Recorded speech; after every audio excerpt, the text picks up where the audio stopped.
broadcasting from inside the power band. This is The Blah. In this episode, everybody dies. And welcome to the podcast, ladies and gentlemen, and children. This week, we're going to be talking about something very near and dear to everybody's heart, the Marvel MCU movies. Please say hello to my super kind friends, Ben and Chad. Yo, guys. Hey, everyone. Quick disclaimer for the folks at home. We just want to let everybody know that there are no Avengers Infinity War Endgame, or what the hell is it called? Just Avengers Endgame? Endgame. Sorry. That could be funny. I'm leaving that in. Okay, just a quick disclaimer for the folks at home. We wanted to let everybody know that there are no Avengers Endgame spoilers. That's no Avengers Endgame spoilers in this episode. We are merely ranking the films that lead up to Avengers Endgame, which is currently sold out at every theater in the universe, so you're not going to be able to see it anyway. That's it. Back to the show. So yeah, I've seen the film, but my notes are based on before I saw the film, so I'm just going to roll with that. I don't believe you, man. I think you're biased. Okay, cool. Yeah, he's lying. He's totally lying. It's okay, though. It's okay.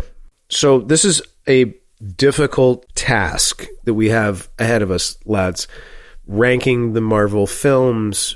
Folks, for the folks at home, we have spent weeks poring over this list, watching the films, trying to get them sorted out, and it was a very difficult task, and we have finished. Bedraggled, but we are still standing.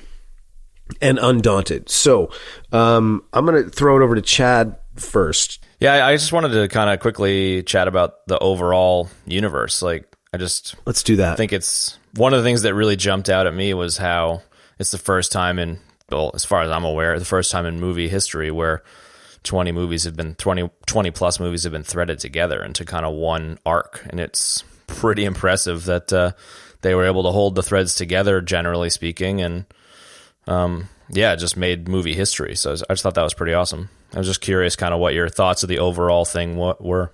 Absolutely. Yeah, I agree. Well, it's a monumental task. And like they've achieved it, like they did a really good job of it too, man. They managed to sort of please everybody, which is really hard to do, and make great superhero movies that were sometimes too funny. I like the humor, but sometimes I get annoyed with it, like sometimes I just want like a serious superhero movie like Batman Begins, where there's really no humor, but I really applaud what they've done.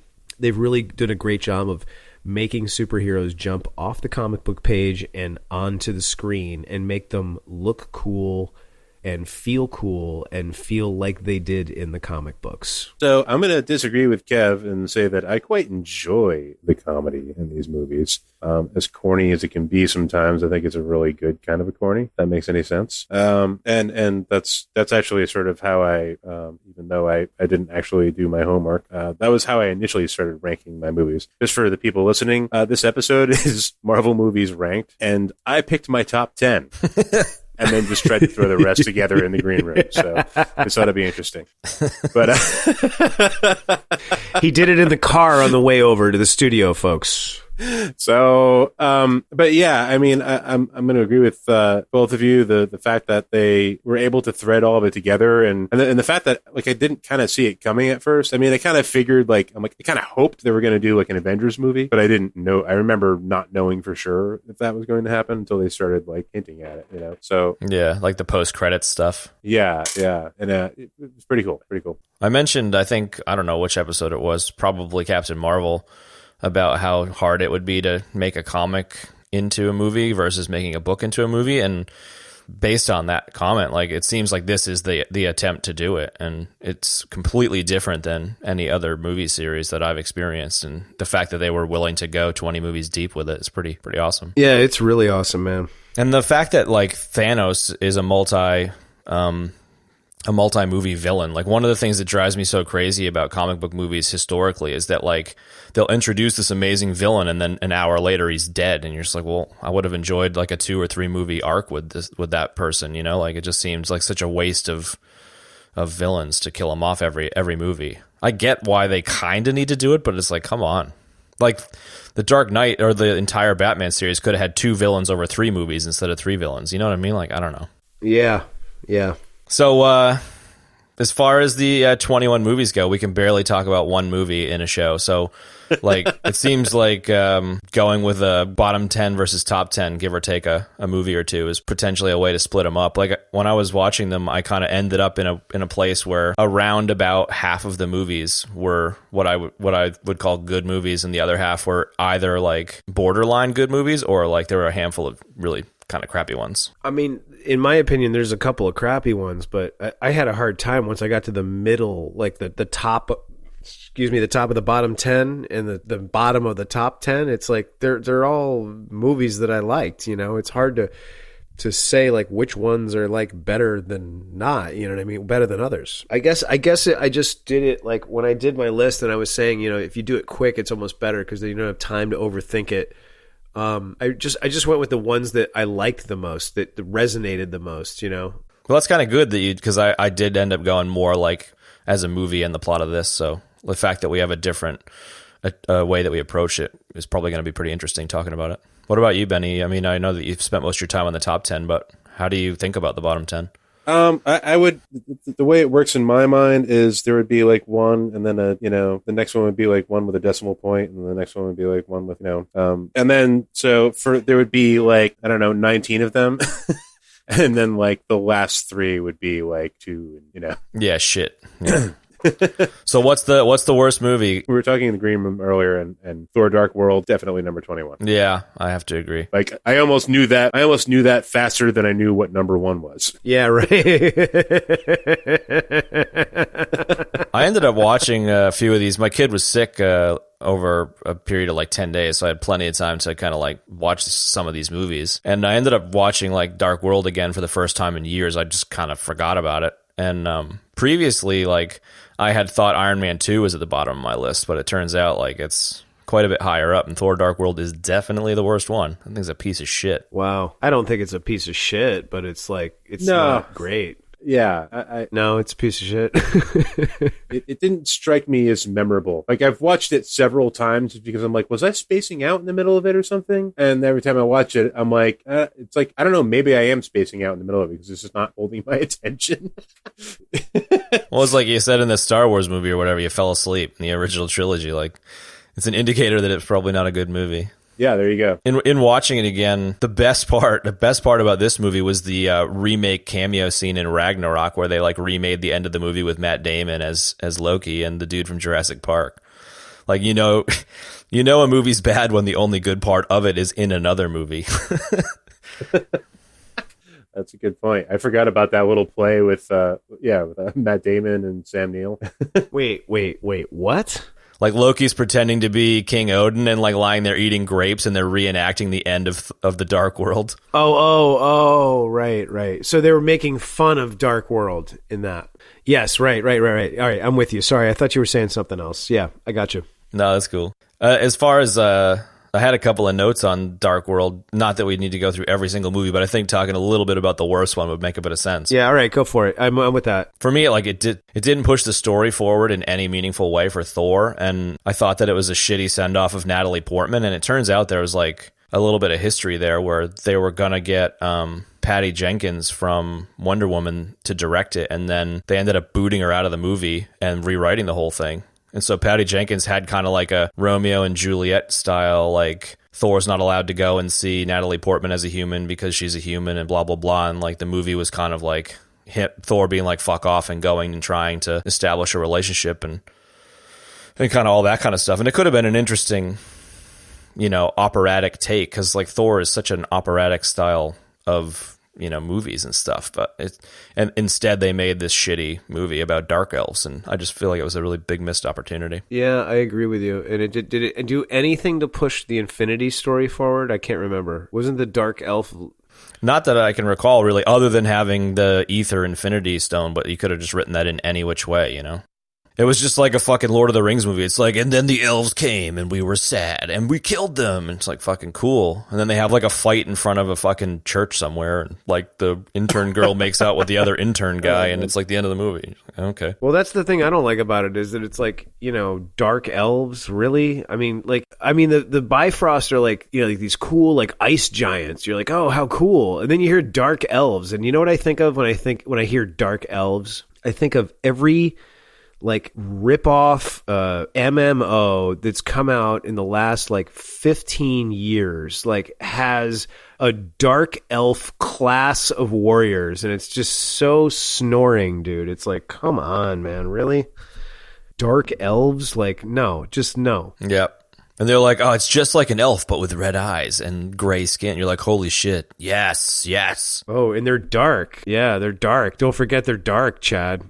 Well, you guys mentioned there were like 2 or 3 shitty movies. What were the other shitty movies? I didn't say that. You said that. I'm putting words in your mouth, motherfucker.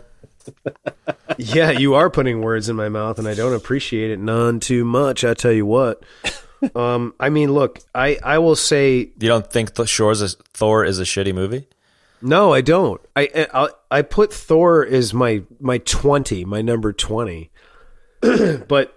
like, I don't think it's a terrible movie. Like, it's funny. There's a lot of funny things in it, you know, and like, I read an article and they pointed out that like, you know, they objectify Thor in the movie, like as a man, like, and I like that. I always love when like, you know, things like that get flipped on their heads, because how many movies have we seen where women get objectified? So like Thor had a lot of cool things going for it. It's not super exciting of a film. Like it's like, yeah, it's like the intro of Thor and all that. And like, you know, you see the Jeremy Renner's in it at the end. And it's like, great. All right, cool. What's next? You know what I mean? Like, that's how I felt when I watched it. I was like, yeah, it's good. You know, like whatever. So are you talking about... It's not amazing. It wasn't Iron Man. The Dark Elf one or Thor 1? No, I'm talking about Thor 1. I've moved on. I'm done with Thor 2. Like, so I'm saying like Thor, like you said, there's a couple other shitty movies. I'm saying Thor 1's the next one on my list, but it's not really like... I don't think it's a terrible movie. It's just, it's in the bottom 10. Like you said, yeah, we did like, let's do bottom 10, top 10. Like Thor 1 is in my bottom 10, but I don't think it's a horrible movie. It's just not better than the other ones. Where's Thor 1 for you, Benny? Thor 1 is higher up the list. It's like right about in the middle. Yeah. You know, I think I have it here, like, you know, maybe like number 12 or something like that. That's interesting, man. I ended up rewatching Thor 1. And it's number 3 on my list. Oh, wow. Yeah. So I don't know. I kind of like, I enjoyed that it was like quite operatic and it had a very different feel to at a lot of the other movies at the time. And even still, like I think Thor 1 and Thor Ragnarok has like such a different feel to the other movies. And kind of like, I could see how it almost paved the way for Guardians, you know, like because they were doing weird shit in like Asgard and flying around on Bifrost and stuff, like it could kind of open the door a bit for Guardians being a bit more spacey. Yeah, I mean, if I really sit here and look at my list of my bottom 10, I would take Thor 1 and I would put it at number probably 2 on that list, above most of the other ones. Like, it's good. So yeah, it's right towards the middle. Yeah, but I it's not like I dislike the film, you know. Yeah, it's just I liked other ones better. Yeah, no, I get it totally. I think like Thor being a banished and then becoming mortal for the opening act is quite interesting and funny too. Like he acts like an aloof douchebag actor, you know, like a Shakespearean actor, and everyone's like, "What the fuck is up with this guy?" He's like, "I'm a god," and you're just like, "Okay, man." Right, exactly, man. You know, like when he drinks that beverage and he smashes the cup, it's so great. Yeah, I know. We were talking about the comedy aspect of it, but Chad, you brought up like I forgot about the fact that, you know, like what you were talking about with Guardians of the Galaxy and the whole kind of sci-fi aspect of it. Like I forgot how much of an impression like their portrayal of like Asgard and all of that had an impression on me when I saw the movie. Like I think of it as like being funny, but at the same time, like I thought they did a really good job of you know, bringing Asgard and, you know, the Asgardians and all of that to life and making it legit, you know. Make it live and breathe, totally. And give it depth as well, Ben. Yeah, I agree with you. The only thing that I didn't really appreciate about Thor, and kind of a lot of the really early movies, was like the hero worship, you know, some poor girl is a damsel in distress, or like, you know, in Iron Man, like he just like sexually harasses Pepper Potts for like the entire movie, you know, kind of stuff that like you might have gotten away with 15 years ago in movies, but now it's just kind of like, all right, can we get over this like damsel in distress bullshit? That was the only kind of thing that fell flat for me rewatching it. Yeah, I suppose. Yeah, it doesn't rate very high on the wokeness scale. Yeah, that's interesting. I liked it. I liked that it was way lower on your guys' list and higher on mine. Like it's interesting to see where the differences are. So what's next in the poopy movie department?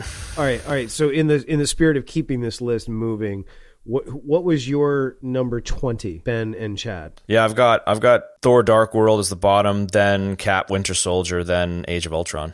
So those are my bottom 3. Jesus. Wow. Okay, Ben, what was your number 20? Yeah. Age of Ultron was my next shittiest, next to Thor: Dark World. At the bottom of my list, as you know, is rather improvised. So I'm just kind of looking at the names of movies right now. Maybe rethinking some things here. I want to say maybe it's Iron Man 2. Yeah, that's fair. Before rewatching it was definitely the bottom of my list, and after rewatching it, moved up a bit, but not much. Yeah, I just moved Thor up my list, actually. Thor 1 deserves way more. As far as Ultron is concerned, I've got a note like it should be called Avengers 2: Return of the Hover Carrier, because these fucking hover carriers are going to be the death of me. I've got Avengers 1, a new hover carrier, Avengers 2, Return of the Hover Carrier, and Captain America 2, the hover carrier strikes back. Like, it's just like, for fuck's sake with these hover carriers.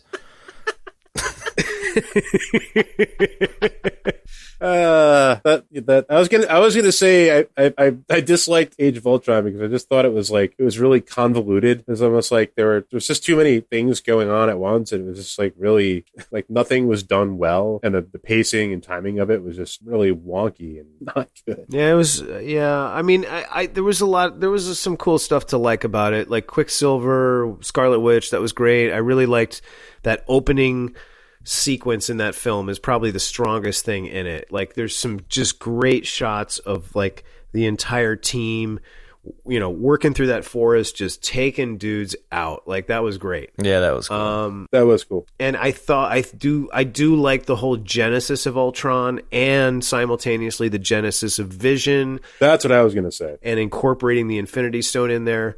Like, that stuff was really, really cool. And having the Vision become like, especially like Jarvis and just like taking it into the real world. Like, I'm a huge Paul Bettany fan. It's like, okay, now like he totally deserves to be in those films. So like, that was great for me too. I really like that, but I get it. It's just not like awesome. The redeeming quality of that entire movie for me was the introduction of Vision, because I always thought Vision was a great character, and Paul Bettany as Vision is even better. Like, I'll give it a little credit for that for sure. But I will say this, Ben, and this will sort of play to what you're saying, is that like the whole like scheme of the movie, like, I mean, it's just way like classic supervillain. I'm going to put jets on this chunk of Earth and fly it up, and then I'm going to drop it on the Earth, and then there will be no more people on the Earth. And it was like, okay, we got to save everybody. Like, I don't know, man, just too dumb. Whatever. Too hackneyed. I got a let's all get grumpy with each other and destroy a city. Yay is like the only note I've got below fart noises as the top note on that one. Wow, dude, that's crazy. Back to Chad's point, it's almost as if they were like Marvel movies for a portion of time were just really trying to suspend disbelief on like making really large, heavy objects fly. Yeah, there you go. Yeah. Exactly. And it did. It had a hover carrier. That's it. It sounded like you were shocked with my bottom 3. Was it that you thought Winter Soldier was weird at this number 20? I think Winter Soldier it's easily in my top 5. It's so good. I love it. Really? Yeah, see, I wasn't a big fan of it. And we'll talk about that later. We can talk about that later. So just to confirm, I just did some swapping. Age of Ultron is now my number 20. and are we just sort of universally agreeing that Age of Ultron is number 20? Yeah, it's at bottom 3 on my list for sure. Okay, so let's move to number 19. Chad, what is your number 19? I got Avengers 1. Is number 19, or I thought Winter Soldier was number 19? I mean, I've got I'm not really concerned with the numbers overly. I've got Dark World at the bottom, then Captain America, Winter Soldier, and then Avengers: Age of Ultron. Fair enough. So it's not overly different from what you're saying. And then I've got Avengers. I get it. Okay. So we'll circle back to Winter Soldier when we get towards the top of the list, because it sounds like it's yours. But the next one for me is the first Avengers movie. Those 4 movies I consider bad movies. Like, I didn't like the movies. The rest of the movies were either borderline or good movies. All right. Why didn't you like Avengers 1? I think it was a waste of a movie. I think it really was. Like, I think it's a great example of a vanilla origin story. Like, it's like blah blah blah, fucking Macy's Day Parade, alien worms fly in, and we save the day. Like, it was just like the baddie in the movie like just didn't do anything for me. You know, like I feel like for me, Captain America: Civil War is a better Avengers movie than Avengers 1. Like, it pushes the Avengers storyline forward. Everyone gets grumpy with each other in like a really interesting way. Like, I feel like it could have been handled a lot better, and I just thought it was a boring vanilla origin story. My list agrees with you. Okay, all right. I had it way higher, but whatever. Yeah, I agree. I disagree too, but I do see what you're saying. Yeah. The only other note I've got on Avengers 1 is the post-credit scene where they're eating shawarma silently is the fucking best thing ever. Like, I remember being like so stoked with that. That is the best thing ever. That is good. Best thing ever. No, Avengers first movie is ever. Like in the middle of my list. Yeah, so it's not overly different. But. Yeah, it's right around Thor. Yeah, right. Yeah, I would say Avengers 1 is probably towards the lower half of my top 10. You know, it's should I talk about it now or should I talk about it later? Yeah, talk about it. All right, I'll talk about it now. It's the first team up movie, and you know, I saw it in Santa Monica, and it was 11 a.m. and the place was full of nerds. I was wearing Captain America garb, not a costume, but a garb, and like, it was just awesome. Everybody was cheering. There was so many great things going on in that movie that were just epic and awesome. And it was the first time a movie like that had been done, and that in and of itself earns it a higher spot. And that's why it's so hard with Ultron and Infinity War to, like, you know, they're never going to be like that movie, because that movie was the first movie like that. First movie excitement. Yeah, exactly. One thing that I will say that did bother me about it, I know you have a longer list, Chad, is that I hated Captain America's costume, number one. And number two, he did not move or fight the way Captain America should in that movie. And that did not start happening until the Russo brothers took it over and started doing it in Winter Soldier. So that's one of my biggest beef about the original Avengers movie. But beyond that, like, it's like the first team up movie. It's just, and it's good, you know? What can you say? And the story is good too. The way he gets all of, like, he exploits all of their weaknesses, man, and like uses the Hulk against them. And it was good. Like, the writing was solid, man. The story was solid. Maybe more specifically than for me is like the antagonist didn't do much for me and felt very vanilla. And I feel like it was a waste of a good setup. You know, like, it just has the potential. I feel like a lot of the movies for me that didn't do it for me were because the antagonist was either two-dimensional or just like boring, you know? Like, I found Ultron boring. I thought Jarvis as the anti-Ultron really great, but like, Ultron as an AI could have been handled so differently, and the rest of the movie could have stayed reasonably similar, and it would have made it a much better movie. And like, a better villain in Avengers 1 could have made it a much better movie for me. So like, it wasn't that the whole movie sucked. It's just that like a major piece was missing, and therefore like, it just didn't do it for me, you know? Right. And plus when we get to Avengers, we're going, oh, it's Loki. Oh, well, we've already seen Loki. It's not like we haven't seen him before. You know what I mean? So, you know, it's not a huge surprise. It's like, oh, it's Loki. Okay. You know, whatever. I get it. What other movies are in the bottom handful for you guys? Okay, so Avengers, so Chad, Avengers was your number 4? 4 from the bottom, yeah. Okay, I'm gonna do Iron Man 3 is like my number 3 or 4. I did like the film, but it just doesn't. I don't know. Both of the Iron Man 2 and 3 were in a reasonably similar ranking for me. It was just kind of like, what? Yeah, I got same old. Ben Kingsley was interesting for Iron Man 3, and that's it. Yeah, Ben Kingsley is interesting, but that it turns out that he's just an actor was stupid. Because the Mandarin is like a major Iron Man villain. It's like, I understand that they're retooling the films, you know, because it's the films and not the comics, and that's fine. I'm fine with that. It's like, if they have to, you know, make the stories different, it's like, whatever, you have to adapt them, man. But like, making a major villain like that turn out to be an actor who's just like, oh, I'm Joe Smith. Like, I just got paid to do this, and they only paid me the day wage that SAG gives, you know? Like, it was just dumb, man. I don't know. And yeah, so that's Well, it's a great example of taking like a major villain from the comic and just ruining it. Yeah. well, yeah, exactly. They totally hobbled him. So that's all I'm going to say about that. All right, so Ben, we're agreeing that Iron Man 3 was both of our number 4, I guess, right? Yeah, I was exactly on par with you there. And I just got to say in general, like Iron Man was one of my favorite characters from Marvel Comics. Like, I just always loved Iron Man, and I'm a little disappointed with the movies. I mean, I love the first Iron Man, and I love Tony. I love Robert Downey Jr. as Tony Stark. I think he's great, and I like all the ensemble movies a lot. I like him in all the ensemble movies. But I just feel like the Iron Man movies themselves just fell a little flat. Like they were like filler movies, outside of the first one, which was what kicked it all off, really, outside of the Hulk. But there's an interesting one. Speaking of the Hulk, I don't really know where to put that one because it's been so long since I've seen it. I can't really remember what the plot was. Yeah, I rewatched it, and it's actually just below Iron Man 3 for me. So it's very much in this grouping of movies for me. Wow. Okay, I put it way higher than that. Not that it was a bad movie, but just that it's, not. Yeah, I just wasn't huge on it. Right. I get that. Hulk for me is, let me see. I had it at number. It's the second from the top on the bottom 10. It's in the bottom 10, okay? But it's closer to the middle of the whole schmeal. Like, I liked it. And, like, as much as, like, I'm not surprised Edward Norton got, replaced with Ruffalo. He's great, and he did a great job in it. And the story's good. And the way it's all, like, structured and the whole thing with Brazil and, like, it paid a lot of homage to the TV show, too, which I dug.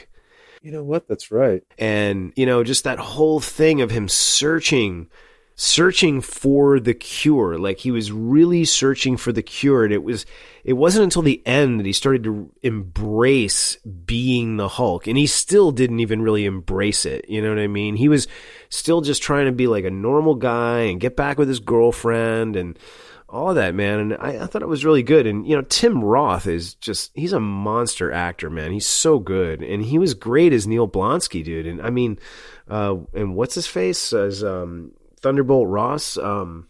William Hurt as Thunderbolt Ross was great, man. So I really thought it was good. And, it's a good movie. It's a really good movie.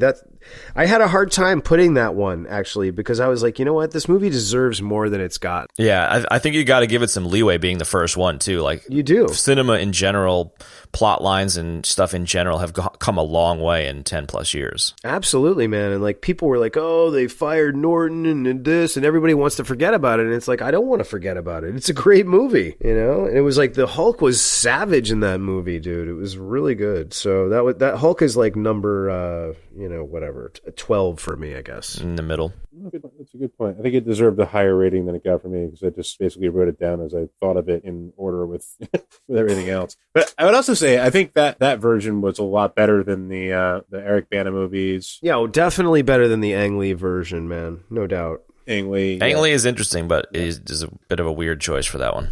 Yeah. And knowing knowing your mind, I would say that you definitely should. It's definitely better than Iron Man 2 and 3. Like you could safely throw it above those. You're probably right, man. Yeah. See, I don't have them above that. Yeah, that's interesting. Yeah. So, what was everybody's number 5? So Iron Man 2 would be my next one, which I guess would be my number 5. Not 5, 12, whatever, 18 or whatever. Iron Man 2, like, I wanted to love it. I love Sam Rockwell. There was all the pieces were there to make it great. They were there, but they blew it. And I mean, look, let's be real. Like they do explore in the Iron Man movies, like the struggle of Tony Stark being Tony Stark and being Iron Man. Like, and it's well done. Like, again, when we're talking about even the bottom 10 movies, I still like these movies. Like, I just watched Age of Ultron a couple of weeks ago, and I thoroughly enjoyed it, man. Even for what I said that I didn't like about it. So, Iron Man 2 is down there at the bottom. There's just other ones that I like better than that. Yeah, I found the Tony falling apart thing. I think they didn't go far enough with it. personally.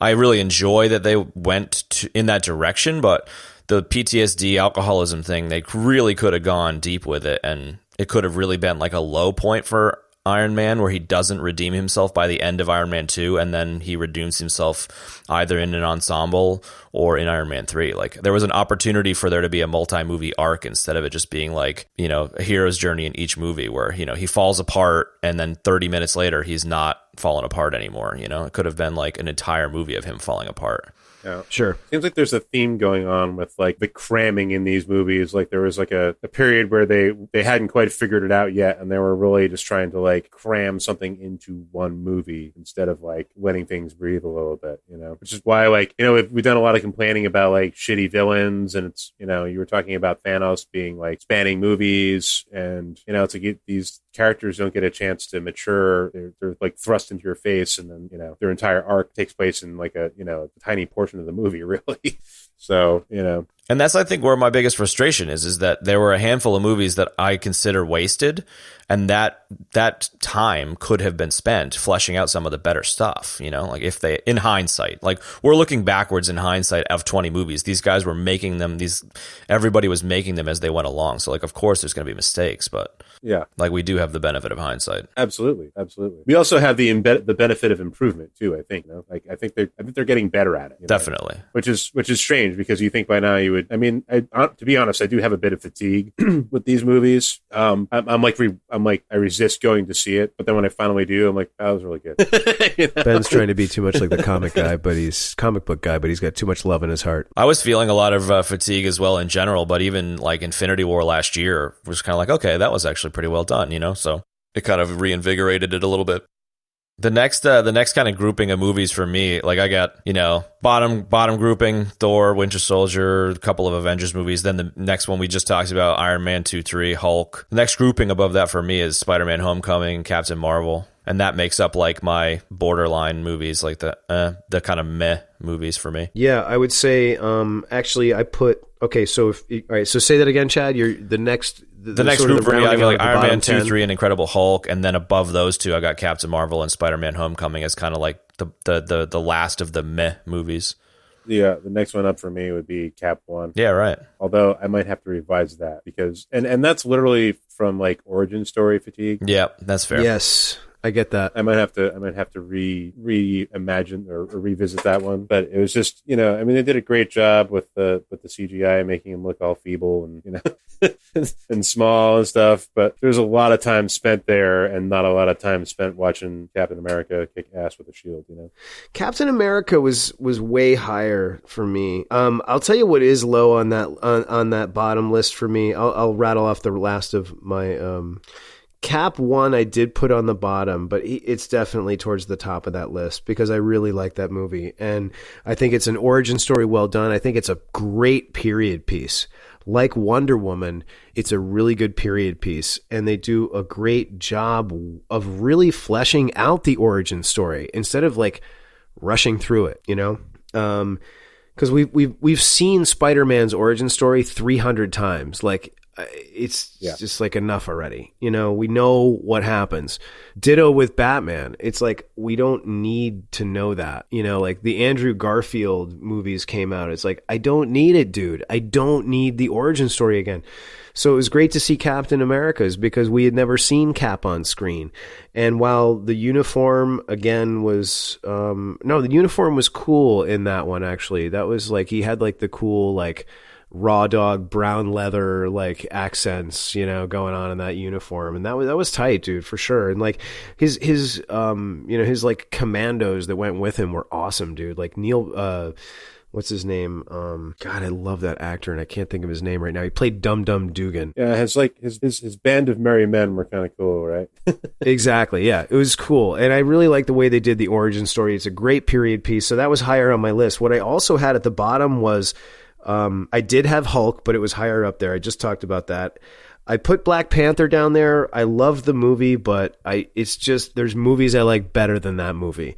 Ditto with Guardians of the Galaxy 2. Like, I gotta be honest, man. Like, the whole thing of like Ego the planet and like going to Ego the planet, but he's a person and a planet, like when they go to live, hang out on him, whatever the hell that means. Like it was good. It just did not hold my interest. I was ready for like, all right, Guardians of the Galaxy 2, I want to see some space shit and some cool stories. And like, it was just like, okay, let's go to like Ego, and he's going to talk about how he fell in love with Peter's mom and like Peter's like, you know, anxiety about all this stuff. I don't know. I was like, no, just no. The story was fine. They should have done something different for GOG 2. That's what I think about that. Infinity War.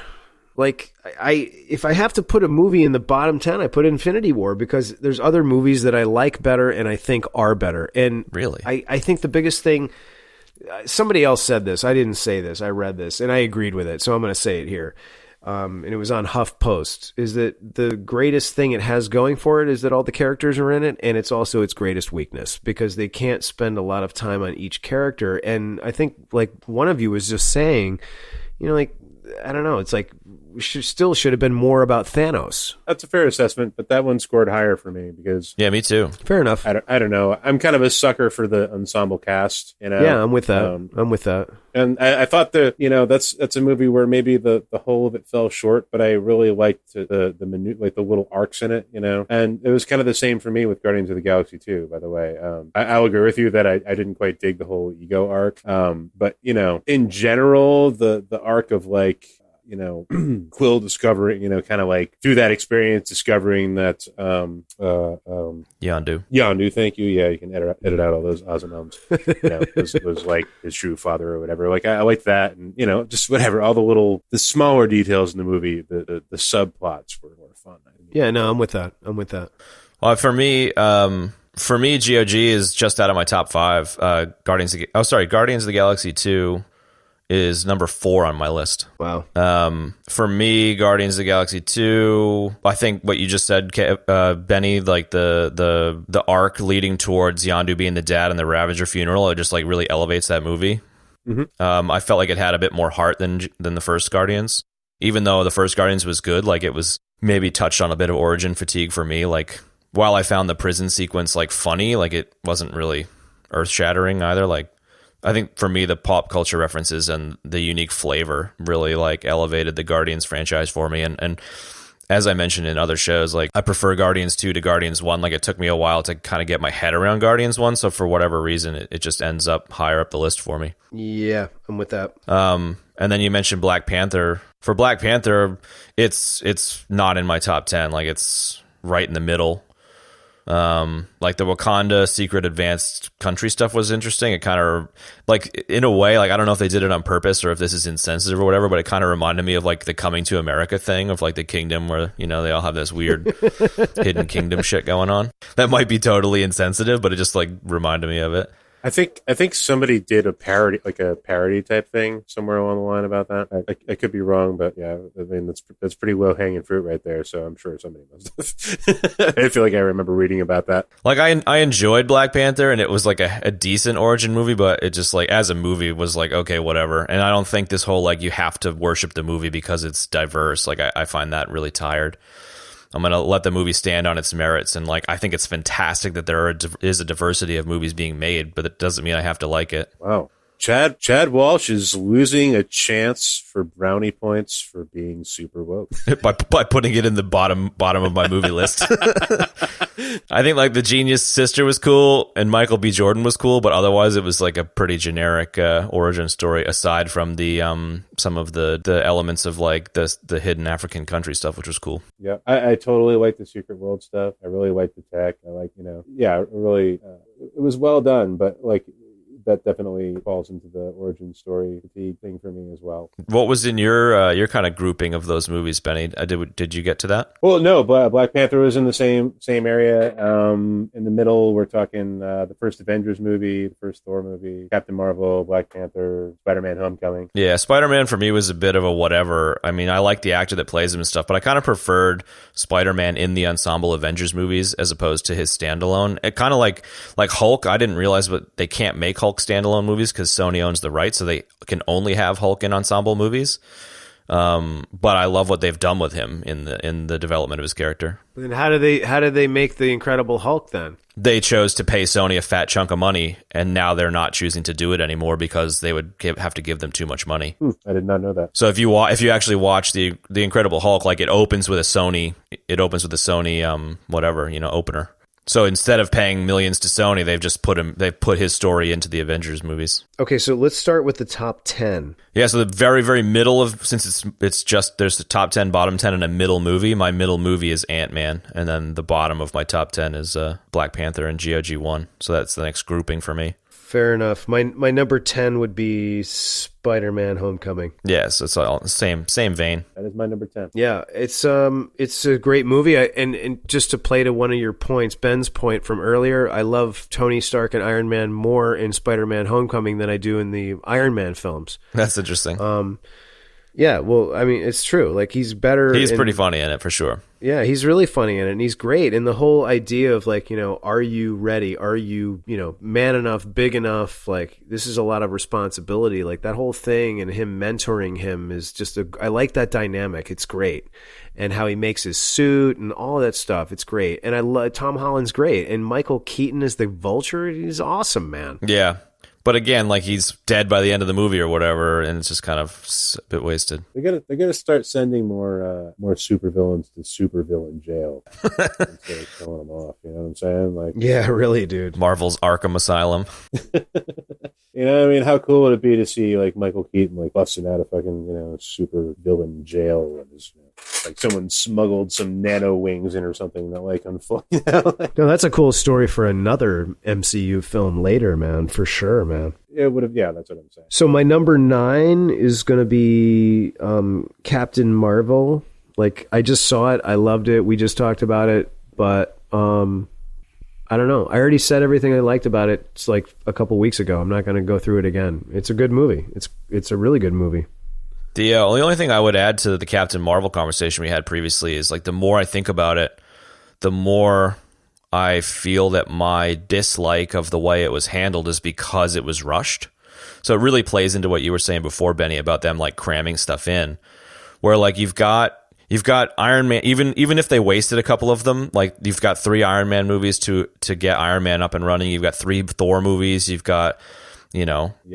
You only have 1 Captain Marvel movie, and she's supposed to be the baddest ass savior of the universe kind of character, and they give her 1 movie to do it. If they had done 2 Captain Marvels instead of 1 Captain Marvel, an origin and a kind of, like, build up to the Avengers stuff, like, I feel like it would have hit much better.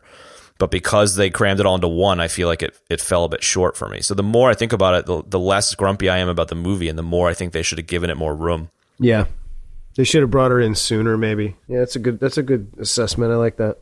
Where does Ant-Man fall for you guys? Did you guys mention? No, I haven't gotten to Ant-Man yet. It's in the top 5 for me. Okay, cool. We'll come back to it. Did you have anything else you want to say about Captain Marvel? I kind of shifted gears there. I do not. I was going to move on to number 8. We already talked about it. Okay.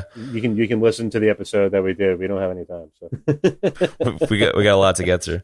For me, Doctor Strange is next for me, which is if that's higher. Excuse me, if that's higher up for you guys, we'll come back to that one too. What's next for you guys? So wait, what are we talking here? We've gotten up to 10, and now we're shooting up to number 9. Yeah, what was 10 for you guys? Sorry, I know it's messy, but Spider-Man: Homecoming was 10 for both of us, I think, right? Yep. Yeah, that's right. And number 9 was Captain Marvel. We just talked about that. What was 9 for you, Benny? 9 for me was Doctor Strange. 9 for me was Doctor Strange as well. Interesting. And why was that? Yeah, why was it number 9 for you, Benny? Let's see. I really liked the movie. The only reason it came down at number 9 was I liked the other ones better. Kind of like what you said with Black Panther. It's like, it's not that it was a bad movie. I just liked the other ones better. There was a lot of stuff I really liked about it. I thought the visual effects were fucking amazing. It was like straight out of the comic book or something. They were great. It really gave it a flavor. Yeah, it was one of the first times I remember, I mean, you see so many visual effects these days that, you know, you kind of, it's just like, I mean, if we had seen this shit when we were like 10, we would have like, our heads would have exploded. But yeah, absolutely. but that's the first time visual effects in a movie like have hit me as something substantial in quite some time. And yeah, it was just, I mean, I was never a huge fan of Doctor Strange back in the day, but you know, of course, I'm aware of the character because of the Avengers and whatnot. And I think Benedict Cumberbatch was fantastic. Let's see, I really love the character Wong. I thought he was yeah, he's great. He was great. And the Sorcerer Supreme. Tilda Swinton was great as well, dude. I mean, I put that film as number 3. I thought, like, I never watched it. I never read it when I was a kid. I knew nothing about him virtually, and I absolutely loved the film. Cumberbatch knocked it out of the park. They really brought that whole magical side into the MCU with that film, and they did a great job doing it. And plus, they had Mads Mikkelsen as the villain, who was awesome. Like, what's not to like? Wong was great. He was funny. The whole journey, you know, it was like they managed to combine the origin story and have a great story at the same time and not make it a tedious slog. You know what I mean? Which was great. Yeah, for me, you asked why, I forget the question you asked, but it was something along the lines of like why that's so low or something like that, and or why it ranks lower than some of the other movies. So for me, it ranks lower than a lot of the other movies that are above it because I found a lot of the other movies above it pushed the MCU Infinity Gauntlet storyline forward, and I kind of liked the movies that focused on the development of the overall arc as opposed to the origin stories. So it's kind of, you know, it's up there. It's, you know, it's in the top group of origin stories for me for sure. But I preferred the movies that pushed the Infinity Gauntlet story forward. So like, you know, I don't know whether they borrowed from Inception or Inception borrowed from Doctor Strange based on, I didn't read the comics, but like I loved the kaleidoscopic kind of Inception-y effects, and like the doorway portal stuff was like a Howl's Moving Castle kind of thing. So I really enjoyed that a lot, and I loved the humor a lot too. Like him being like a sarcastic douchebag, I found really, really entertaining.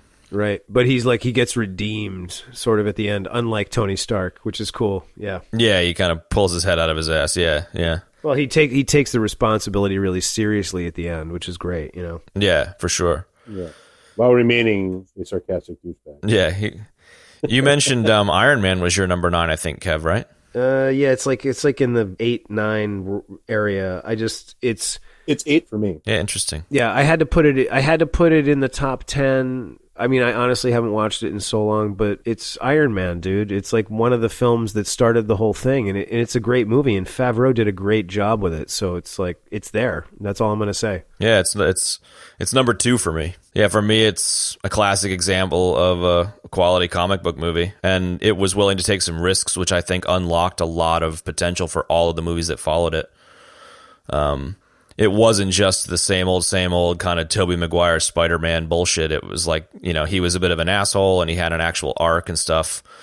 For me, like I mentioned before, the kind of sexual harassment stuff was a bit, you know, it falls a bit flat 10 years later. But, you know, it really kind of, maybe it wasn't the best movie in the world and maybe it doesn't deserve a spot at number 2 on my list because of its merits, but I think it deserves a spot that high on my list because of how much it unlocked in the movies that followed it. So that's where it was for me. Definitely, that's what I'm saying. That's how I feel about Captain America, the first one, and Avengers, which is the next one on my list, which we already talked about, you know. So Avengers is above Iron Man for you. You had Doctor Strange. I got Ant-Man and Wasp as number 8. I preferred that one to Ant-Man. I find both the Ant-Man movies just hilarious, man. I think that their use of comedy and Paul Rudd is just so goddamn good. So great, I know. Yeah. And Michael Pena and his whole little prison crew. Dude, oh my God. All the, like, when he tells a story, and he's like, I was like this and he was like that. That shit's hilarious, man. That shit is, he is my favorite non-hero character in the MCU. Definitely. That's totally fair. I don't even know the name of the character in the movie. Like that's like, I can't remember his name, but that whole thing is brilliant. And Michael Pena just brings it to life. And the one thing I totally forgot about until rewatching it the other night was the the ultimate battle at the end takes place in like a child's train set, and it was just like, Yep. they're like smashing and throwing shit around, and it's like super actiony, and then it zooms out, and it's just like a Thomas the Tank Engine like falling over sideways. It's just the funniest thing, man. I love how like the final battle is just like a fucking train set. Totally. It's great. Yeah, no, I agree. Those Ant-Man movies were so good. They were so different, and like the first one had the elements of a great heist movie as well. Yeah. For me, the Ant-Man movies come in at 4. Both of them come in at 4 and 5. That's totally fair. The first movie, and then the second movie. Yeah, Ant-Man for me was, and both of the Ant-Man movies were 6 and 5 for me. The only negative for either of the Ant-Mans is the villain in the Wasp movie, where it's just like some angry girl who's like half invisible. It's kind of a whatever. But Lawrence Fishburne as her sidekick kind of helps it a bit. Yeah. I think that movie is less about the villain and more about the quest to, like, redeem himself or whatever. Yeah, and Right. and trying to find I can't think of, I hate to refer to Hank Pym's wife as Hank Pym's wife, but She was the original Wasp, I think. yeah, Wasp. Okay, like, so yeah, I mean, I thought that was that seemed to be like the main plot point to my eyes, was everything was revolving around trying to find her, and the baddie in it was more like just like something to get in the way of that, you know? Yeah. Which, as you mentioned, like, it wasn't the best villain, but it didn't make the movie fall flat as a result. Whereas some of the other movies, the bad villain did make the movies fall flat. Yes, and I gotta say too that Evangeline Lilly is awesome as the Wasp. She's perfect. She plays the character perfectly. Yeah, Michael Douglas as Hank Pym. Those movies, the cast is impeccable. They're really good. The cast in all these movies is just amazing. I've got a list I'll put in the show notes that I saw on IMDb, and it's got like 135 people, like A and B list actors, and there's some stuff that you just totally forget about. There are just some amazing cast people in a lot of these movies, like Robert Redford, for example, as one of the Hydra dudes. Like, there's just some awesome dudes and people in this. Oh shit! Yeah, I forgot about that. Right, Gary Shandling was one of the Hydra dudes as well.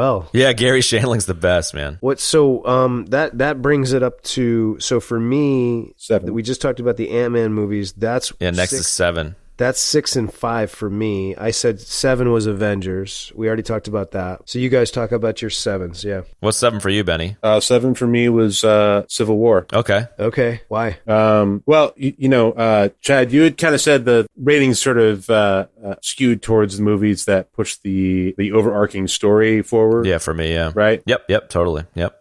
For me, it's all about the funniest movies. And it's all about the ensemble casts and the movies like where you don't expect to see everyone, but you do, you know? So yeah, that's where Civil War comes into play. Just the fact that, like, you know, Ant-Man's in it, Spider-Man's in it, you know, like it's almost an Avengers movie, but it's not. It is an Avengers movie. It's the best Avengers movie. I think it should have been. I think it should be the Avengers. I think it should be Avengers 2, in my opinion. Yeah, it's like the incognito Avengers movie or whatever. No, it's Avengers 2.5. I mean, as far as I'm concerned, you could have almost done like Avengers 1 with the Ultron storyline as the villain, and Avengers 2 is Civil War, and Avengers 3 is a combination of Endgame and Infinity War. Like, I kind of feel like that would have been a better 3-movie Avengers, you know? Civil War is so much an Avengers movie. I'm surprised that it isn't one, you know? Yeah, it is, and it's really, really good. It's really well done with a really great storyline about how they have to choose sides against each other, and it's all about morality and what's right and what's wrong. And it's like great to see Cap taking the stance that he does. And I mean, honestly, since we're talking about it, I put Civil War as my number 2 because I think the story's great, man. Yeah. It's really great. Yeah, absolutely. It's extremely high on my list. You know, that whole morality battle and how it tears the friends apart and the team apart, like, it's just great. Yeah, I liked playing off what you were just saying about, like, Cap breaking from his normal, you know, rule-abiding self. I kind of liked it, you know, Iron Man and his parents kind of thing. He ends up being the person that plays by the rules, whereas Cap ends up being the person that breaks the rules. So it flips that on its head. Yes, very cool. And then it kind of talks about the implications of the Avengers on society with, like, the UN Accords and kind of them trying to control it. I thought that was just an interesting layer as well. Yeah. It also pushes, if it kind of went in the realm of it being Avengers 2 for me, like, it pushes Scarlet Witch and Black Widow coming forward and the consequences of their actions, and Black Panther's got a good intro with it being the introduction of Black Panther. Spider-Man and Ant-Man have great cameos in it. Like, it's just like a really well-rounded ensemble movie for a standalone Cap movie. And like, as you said, it ends with a major rift in the Avengers. So like, it's an example. Maybe I don't know the sequence of when the movies came out, or there's no point in digging into that at the moment, but it strikes me as the first time that they're willing to leave a movie in a cliffhanger. Like, there's a major rift in the Avengers, and it is basically a cliffhanger a la Empire Strikes Back to like lead up to Infinity War, you know? Like, it just is super well handled. Yeah, really well done. Good point too. So what was that? Well, that was 6 or 7? For me, that was 7. Okay, that was 7. My 7 is Cap First Avenger. I think we've talked about it a bit. Hugo Weaving is awesome. I think it's a waste of Hugo Weaving, and definitely it could have been cool to have Red Skull be a multi-movie thing. I think Red Skull is a bit of a wasted supervillain.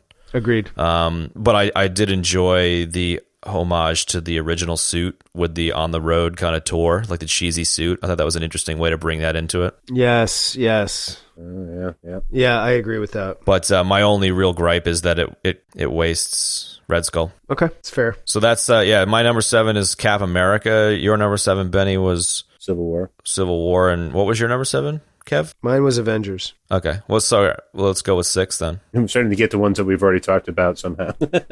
Yeah, that's cool. It kind of means that we don't need to go in depth on them because we've spoken about them already. All right, well, we haven't really talked about my 6. I actually numbered these wrong, but whatever. So I'm going to just throw this in as my 6. I already said Ant-Man and the Wasp was 6, but it's really this next movie, which is GOG. So the original GOG is my 6. Yeah, sick. We've obviously have a whole episode on that, so feel free, both of the GOGs. So if you want more info on those, check that out. Yeah, we don't need to talk about that. Yeah. I agree.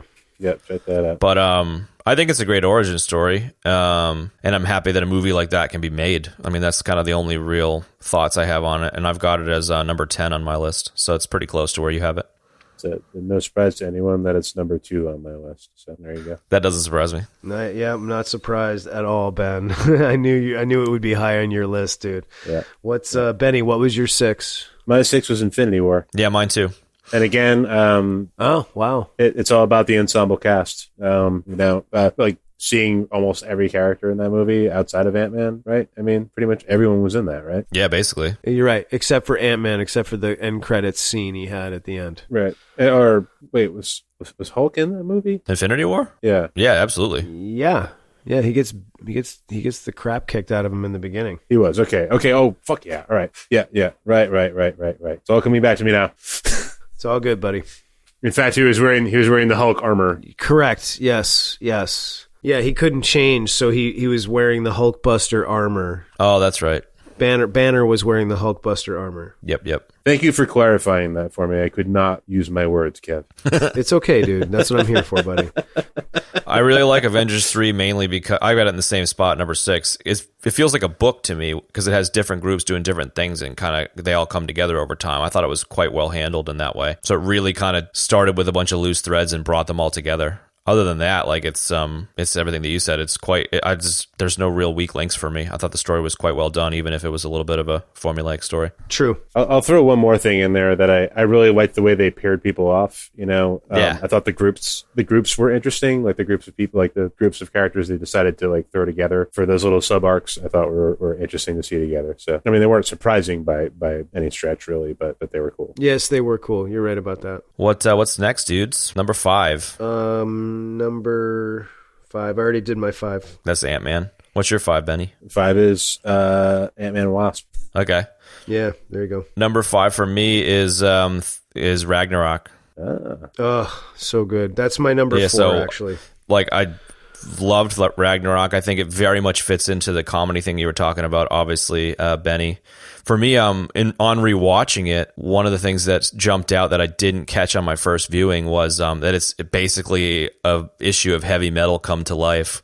Oh my God! Wow, nice name drop. Yes, this opens up with Zeppelin, and then like the penultimate battle on the bridge, he like leaps in the air, and there's like a mountain of baddies, and Zeppelin kicks in, and it's like you could screenshot that and put it on a cover of Heavy Metal, no worries. And I really like that.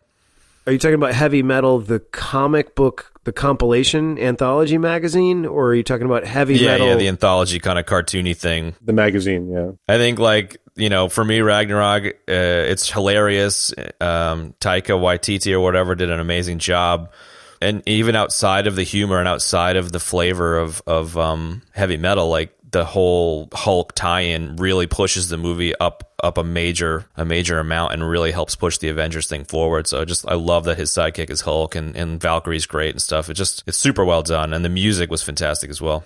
I agree with everything. It's my favorite Hulk movie. Yeah, for sure. Jeff Goldblum, man, and like the Willy Wonka song introduces him and shit. Like, there's just so much good stuff in it. So good, yeah. Dude, Jeff Goldblum, the whole scene where like Thor is in the chair and he's restrained and like he's like kind of like moving along on a conveyor belt or whatever, and it's like and that's the Willy Wonka song. Jeff Goldblum, yeah, and like and then he starts screaming at the end.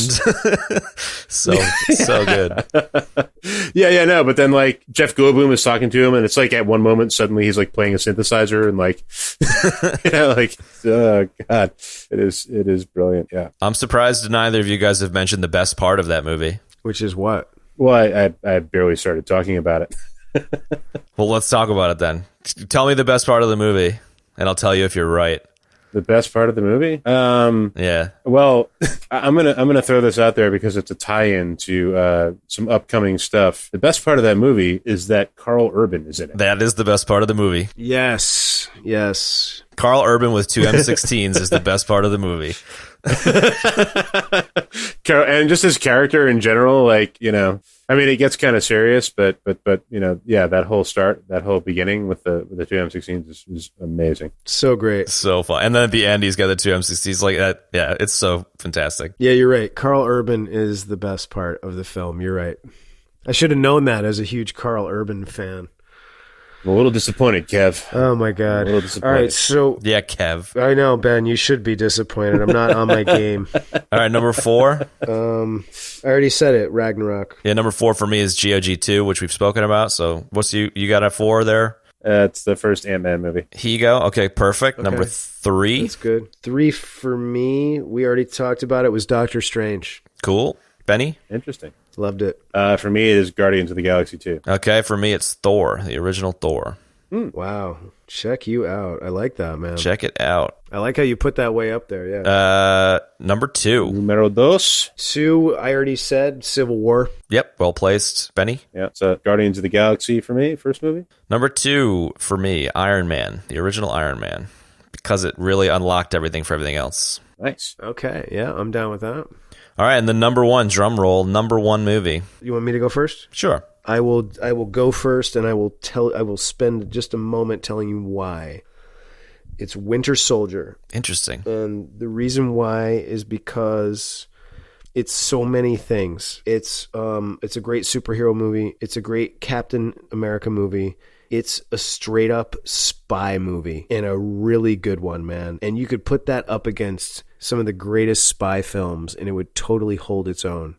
And it was also when the Russo brothers took over, and they put Cap as a character, how he acts, how he moves, how he reacts to the world. He's exactly where he should be. He wasn't quite there in Avengers. And Captain America, the first Avenger, was different. That took place in the 40s. Okay. So when Winter Soldier came out, like the opening sequence is so good. It's like a stealth, like, you know, Spec Ops style infiltration of that boat, hostage rescue. It's so good, man. And they finally got the way Captain America should move and fight down, and it looked great. And that's exactly how he should be. And it also introduced that Cap sense of justice above all else. Like, his morality code is so hardwired into him, man. And you know, when Hydra was starting to come after him in the headquarters and like all that, it was so great. He's just like, no. He's like, this isn't right. That's Cap for you right there, you know? And it was just great. It was exactly what Captain America should have been in the Avengers. And it was sad that he wasn't. And it's just such a great movie on all those different levels. That's interesting.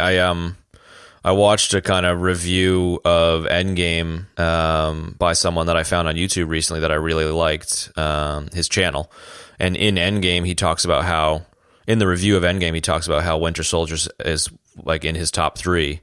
And I just found it interesting because it's in my bottom 3. It's like second from the bottom for me. So I don't know whether that's skewed because I have a broader awareness of the other movies, and if I went back to when I watched it for the first time, I might feel differently. I need to watch it again now based on it being your number one. The one little nugget that I didn't mention when we talked about it before that I absolutely loved is on Nick Fury's tombstone, it says the path of the righteous man. And I thought that was the best little Easter egg ever in that movie. Oh my God. Right. Totally. Oh, that's awesome. So Kev, that's no surprise to me. We all know that our Wolverine is a huge Captain America fan. You know what? I might need to reevaluate them because of course, like the whole latter half of my list is just kind of like thrown together.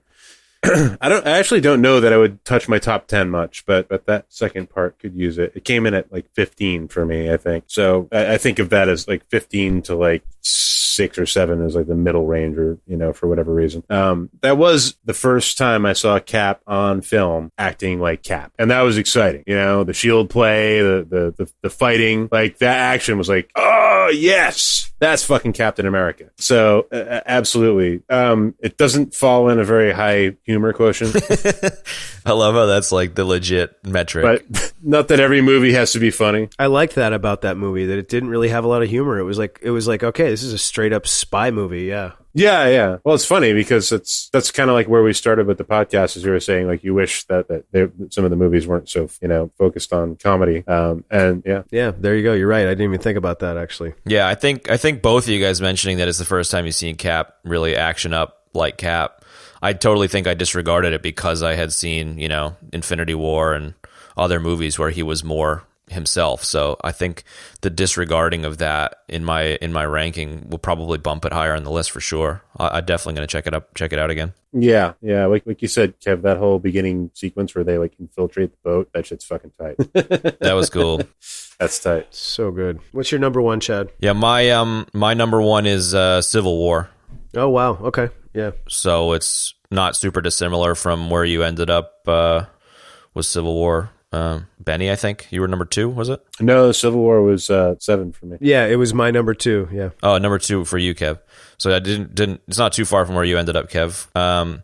We've talked a lot about what I liked about it, but I really feel like Civil War was my favorite of all of the MCU because it was an unexpected Avengers. It pushed so many characters' arcs forward, and we've covered it all before. Definitely. What about you, Benny? What's your number 1, dude? Yeah, lay it on us, Ben. So yeah, you guys are going to be surprised. But my number 1 that's the only one we have talked about it. It's Thor Ragnarok. Nice.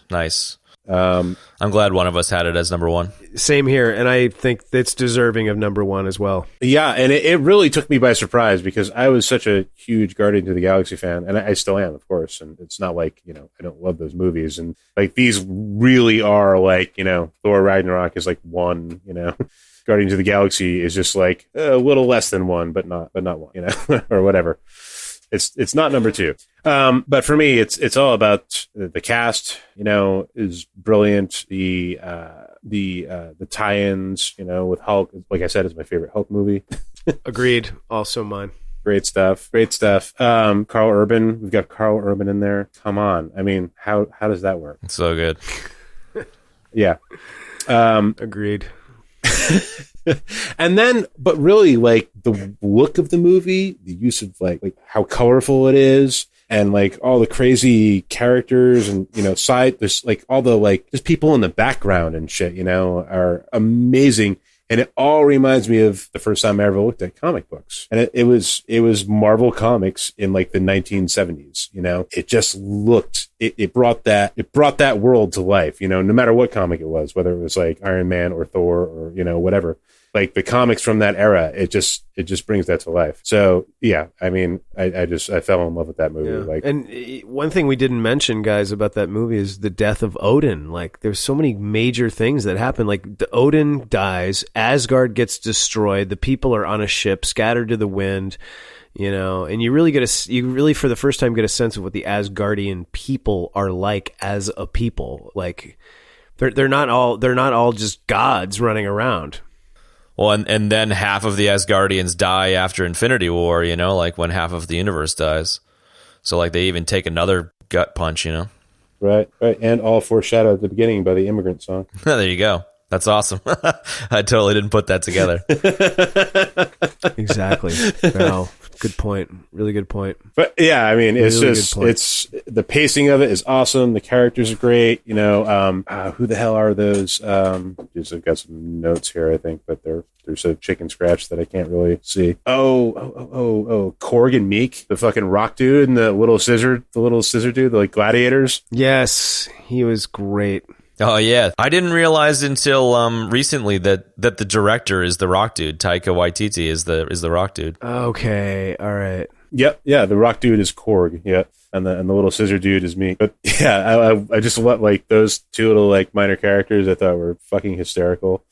And yeah, Valkyrie was great. Just, you know, like just sort of the fallen, you know, drunk that comes around, you know, like I like the like sort of they don't really talk about it, but they like sort of allude to the fact that like she had some kind of relationship with the Hulk. I just thought it was cool. Yeah, that was really good. Really good movie, man. I really enjoyed it. I enjoyed it so much I bought it the next day. That's how much I liked it. So yeah, so I just kind of, in watching all of these movies, it kind of struck me that I would have done a few things differently. I'm curious, you know, if I could run a couple of them by you guys and let me know what you think. Sure. Yeah. For me, it was like, I need to rewatch Winter Soldier, but for me, it was like just delete the first Hulk, Iron Man 3, Thor Dark World, and Winter Soldier. Take all that money and just fucking put it elsewhere, and remake 4 new movies. So I would like to see Avengers 1 remade with a better antagonist. We talked about it a little bit earlier in the show. I think it could also begin the threads of like Black Widow and Hulk doing their thing and kind of getting close, and Stark and Banner having a bit of a two geniuses as colleagues thing, and then setting up for the pissed off society stuff. And then Avengers 2 would be Captain America Civil War as is, and Avengers 3 would be Infinity War / Endgame as is. Interesting. When does Vision come in? I could see Vision, like I really liked what you guys were saying about Vision being the best part of Ultron. I could see Ultron being the antagonist in the first Avengers. So like the actual origin of Avengers is versus Ultron, and Vision is kind of one of the culminating points in that story. I think that's not a bad idea. Yeah, because I think you're right. I mean, the antagonist in that was, you know, this wasn't. Yeah, Thor and a bunch of aliens. That was it, right? It was just Thor and then a bunch of weird fucking Macy's Day Parade floats. Yeah. Essentially, yeah. I forget. They're like a certain race or whatever, and those are, you know, sort of like, you know, from what I understand, it was sort of like Thanos' first bit at like his little army or whatever. Taking over the Earth was like sending his army after him. Yeah, so they're like his army or whatever. I just don't recall it being overly clear that it was Thanos, you know? Like they kind of were keeping Thanos under wraps and you couldn't see him. You just saw the back of his chair or something. And I just thought it was it just makes him a non-villain. Right, yeah. They did throw that in at the end of the movie, though, didn't they? I think so, but I think it was just the back of his head, or maybe it was like his face for a second. Or I just kind of feel like the reveal of Thanos in hindsight isn't as much of a holy shit reveal, and like having him as a villain might have been better. But if you're not going to have him as a villain, then have a better one. Yeah, I much preferred the scene where they're all eating shawarma and just like somber. That was so funny. Oh my god. The Thanos thing felt like an afterthought. Absolutely, it's like the best part of the movie, no doubt. They're just silently eating shawarma. It was just, oh my god, I love that so much. Yeah, I mean, I think it which is odd because, you know, why did they foreshadowed that in that movie and then kind of just like put it on the back burner and then went to Ultron in the second one? Yeah, exactly. Yeah, I think you're onto something there. They should have done Ultron first. And then you don't even need to do Thanos second. You could do the Civil War movie as Avengers 2 where everything falls apart onto a cliffhanger and it circles back in Infinity War. You know, like I just feel like it. Yeah, I don't know. Anyways, and then I like Captain America 1 and Iron Man 1 as is.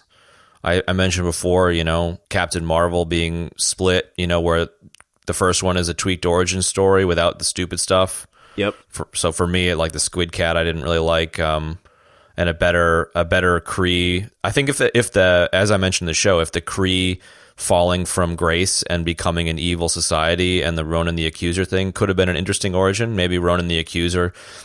I was thinking maybe she could through the actions of the Captain Marvel origin, she could, break and or help to create the evil Ronan the Accuser. That could have been a really interesting tie into the Guardian stuff. And then the second Captain Marvel would just be like establishing how she's a badass like superpower by like blowing the hell out of something massive, like making it super clear that she is like the Superman of Marvel, Yeah, it almost seems like they kind of decided after the fact that they were going to include her, Yeah, it does. For whatever reason, it was like, somebody just had like a brain fart and they're like, oh shit, Captain Marvel, Yeah. But then I read something that was like they kept pushing the movie off and off and off because they wanted to set the groundwork perfectly for Captain Marvel to come in and save, the galaxy or whatever. And it just like, it does seem like a total afterthought. Yeah, it is bizarre. So yeah, like I think, the 4 movies that I'd remake, as mentioned before, Avengers 1, Avengers 2, 3, and Endgame stay the same. Iron Man stays the same. Cap 1 stays the same. Captain Marvel 1 and 2, we split. Thor 1 and 2, Thor 1 is the same. Thor 2 is Ragnarok. Just delete the Dark Elf one altogether. Yeah. And then after the Infinity Gauntlet stuff, I think having Iron Man fall apart into alcoholism would be interesting. And then a couple of Thor movies I thought would be cool are that Romeo and Juliet style thing I talked about. Yeah, I like that. Where they pick back up with Natalie Portman. Yeah, they pick back up with Jane Foster, Natalie Portman, and the Patty Jenkins remake that got kicked to the curb. Maybe that's when that happens.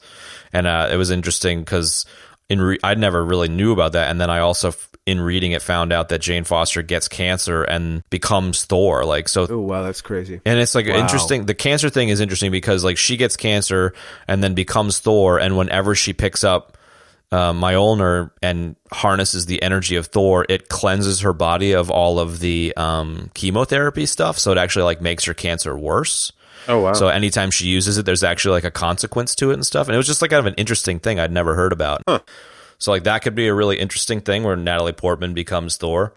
Wow. As like a conclusion to Thor's arc. That would have been pretty wild. That would have been sick, actually. Yeah. Interesting. But strangely enough, Thor Ragnarok was my first choice for movies, and I never really read Thor. Same. I was aware of him as a character in the the Avengers, but I never really read any of the separate story arcs. So that's kind of interesting. So all right, I just recap this for me one more time. So you're changing this up. So Avengers 1 is still Avengers 1? Yeah, just with a better antagonist, so that can I just think they could have leveled it up a bit, and then Avengers 2 is Civil War and Ultron just gets deleted altogether, and then Avengers 3 and 3A are Infinity War and Endgame. So like we talked about that a bit in the show, so there's not a hell of a lot of ground to cover unless you have a thought. I think, okay, let me start from the back and go forward. I think I like all that Jane Foster stuff. I think having her become Thor in the films would be too much. I do like the Romeo and Patty Jenkins Romeo. I think Patty Jenkins should have directed the second one. B,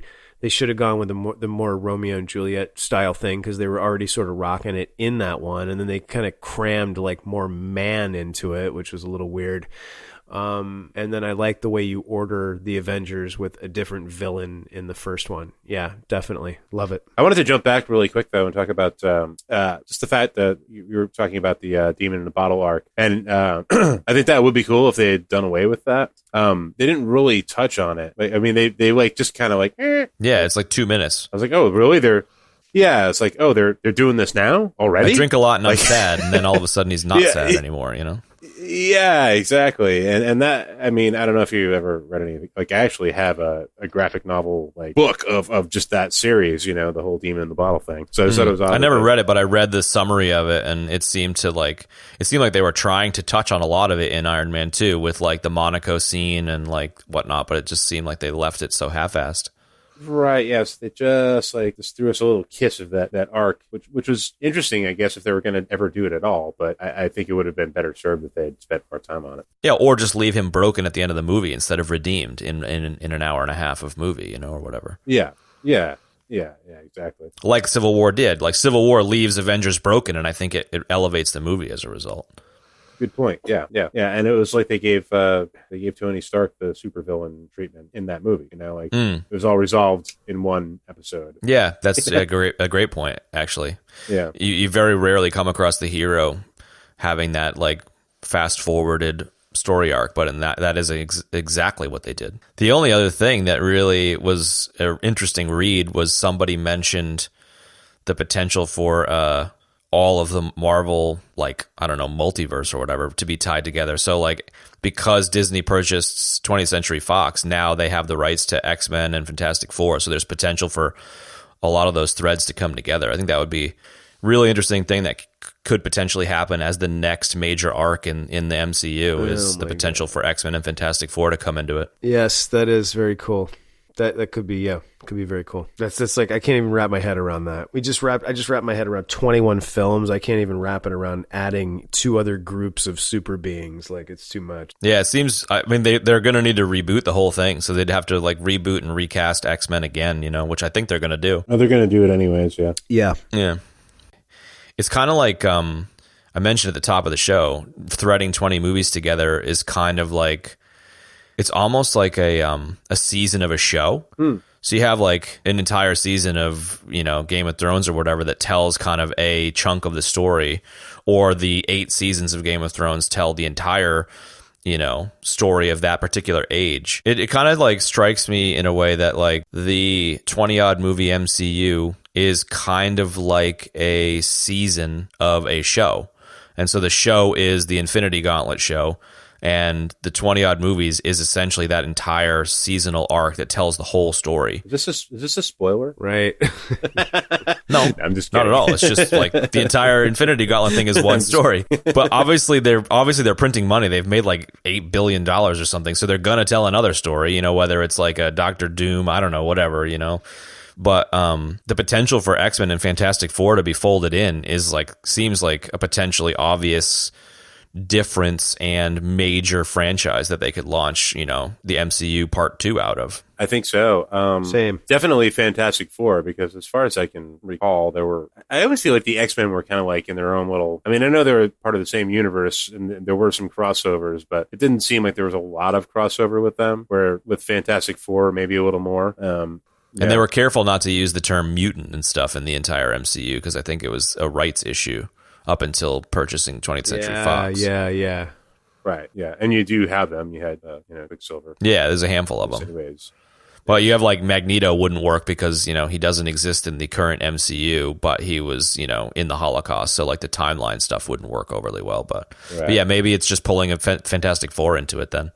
Yeah, well, I mean, I think they should go after all of it, because I definitely loved X-Men and all the variants of that. Yeah, I think you're also going to see that too, because you have movies like Deadpool 2. I don't know how you feel about those, but I like them. They're funny as hell.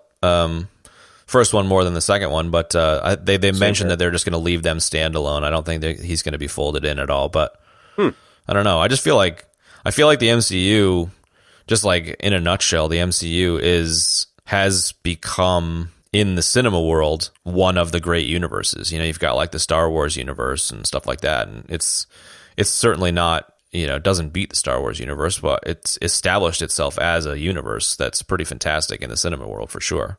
You got like Middle Earth and stuff, and there's only a couple of cinematic universes that have the same breadth of movies.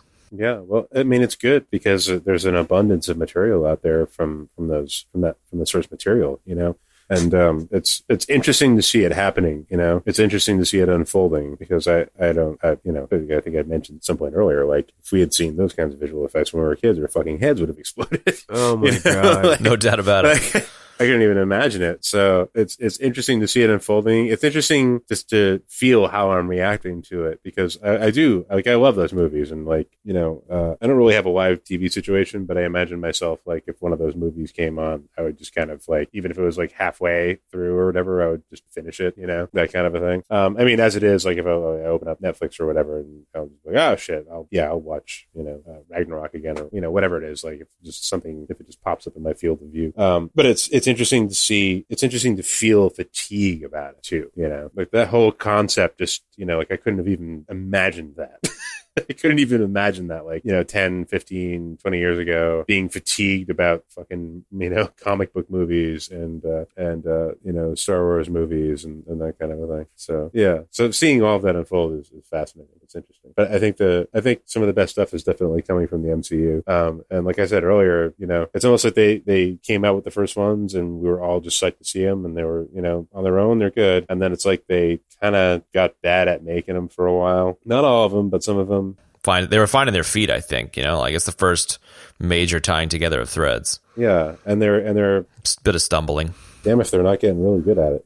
It's interesting to see. The movies just keep getting better. Yeah, just in time for the end of them. I'm very curious to see where they go. Yeah. Well, is it really the end of them then? That's it. Well, it's the end of the show. Yeah, right. That was interesting. I'm stoked that we were able to get through them. I was very concerned we wouldn't be able to get through them as quickly as we did. It went better than I expected it to. Yeah. Sure. All right. So, folks, for the folks at home, we call the podcast is called, in this episode, Everybody Dies, the Blah Podcast. And we just loved that those issues in comics. So what we decided to do was start killing ourselves at the end of every episode in a different way. And this is going to be the first episode that we've done that. So Chad, tell us how you die this episode. C-Lab forever. I die by suicide jumping off of a fucking helicarrier. I hate those goddamn things. I love it. Right, Jarhigo, how do you go? That's good. How do you go out? Yeah, I died by pretty cool at the beginning of the episode. Wait, say that again? You die by what? Pretty cool, yeah. Like, you can listen to it. I said pretty cool, and immediately afterwards, my heart just died. I don't know. It was just awkward. It was just really awkward the way it came out. And like, you guys both went silent, like whatever it was I was talking about. I made a note of it. Like whatever my rant was, I was like, yeah, man, it was like pretty cool. And it was just silence. And I was like, oh. You died after your joke that didn't go anywhere. I love it. That's amazing. So Kev, okay. So how I died, we were joking about this earlier, but I'm going to take some of that. The way I died was I was walking around on that planet that the Grandmaster was in control of in Thor Ragnarok, and there's so much trash and filth everywhere, and I didn't have any shoes on, and I stepped on a torn aluminum can, and I got tetanus, and I died. You get lockjaw. Exactly. Kev, literally the first person to die of lockjaw in 200 years. Yeah, there you go. There you go. Exactly. But it's a special kind of lockjaw, Ben. Ben, it's space lockjaw. Space lockjaw. I'm sorry. Space lockjaw. Is there anything like space herpes? I want to conclude the everybody dying segment with a sign off. To quote Thor from Infinity War, I bid you farewell and good luck, morons.